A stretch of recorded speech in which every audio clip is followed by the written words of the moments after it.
All right, today I want to talk to you about the face sheet, the cover sheet of a report. Um, the first thing you're going to see is the discussion board posting that you all did. Many of you said that the data was too short, that there wasn't enough information, that it was a lousy report. Well, let's look at a couple things. It is the Columbus Police Department, one of the largest, if not the largest, police departments in Ohio. It's our state capital, and it is a very highly recognized and highly trained department. Additionally, every report that is posted there is cleared through two supervisors. So how does a report like that slip through the cracks, so to say? In this case, it's more so a fundamental belief in what a cover sheet should be. What you saw was not a full police report. It was only the cover sheet of what is released to the public. In that case, that department feels what is released to the public should be very limited in information. We don't know what the full report says because what we saw was the public access section of that. So the cover sheet needs to get information out, but many departments feel it doesn't need to get too much information out. Now, with these reports, we see a wide array of reports, from cover sheets that are very basic to cover sheets that are quite large, 2, 3, 4 pages, in fact. And so we say, well, why can't we have one uniformed cover sheet, one uniform data source? And in fact, that question has been asked by many. And in the 1920s, the FBI asked that question. The FBI developed a thing called a Uniform Crime Report.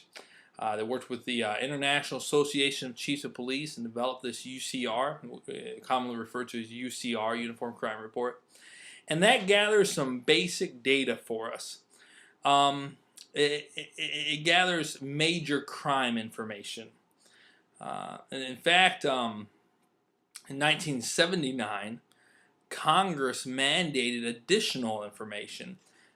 In particular, they mandated in 1979 to include arson in the index of the UCR. Now, what's the problem with the UCR? Well, the problem is that the UCR uses definitions that are not the same. For instance, a burglary to me in Marietta, Ohio, may have to involve some form of force or deception in an occupied structure, whereas a burglary to someone in Arizona may be going into someone's barn and taking their horse, because their definition is different. We also see the same in definitions for rape. A rape in Ohio may be consensual sex between a 15-year-old and a 30-year-old, whereas in some states the age of consent may be 15.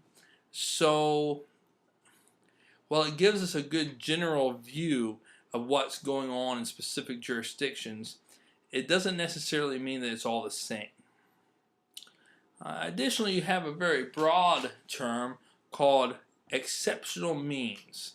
When UCR is saying, have you cleared a case in this top tier, they say, well, have you cleared it by exceptional means? And not that chiefs would ever want to lie, for lack of a better word, or deceive their public. It doesn't look good if you have 32 murders and 18 of them are unsolved. So they go by this exceptional means clause, saying that, oh yeah, I can say that we know who did it, but we can't access the person who did it because we think that they fled the state or they've done other things. And so they use this broad exceptional means clearance clause to cover things, and that's not a great. This is not a great way of doing things. So the UCR can be skewed. And I've seen it skewed. I've seen some chiefs underreport the UCR because they don't want their public to think that crime is on a rise. I've seen chiefs misreport in the UCR because they don't understand some of the terminology. And one thing that's helped us is this thing called NIBRS, National Incident-Based Reporting System.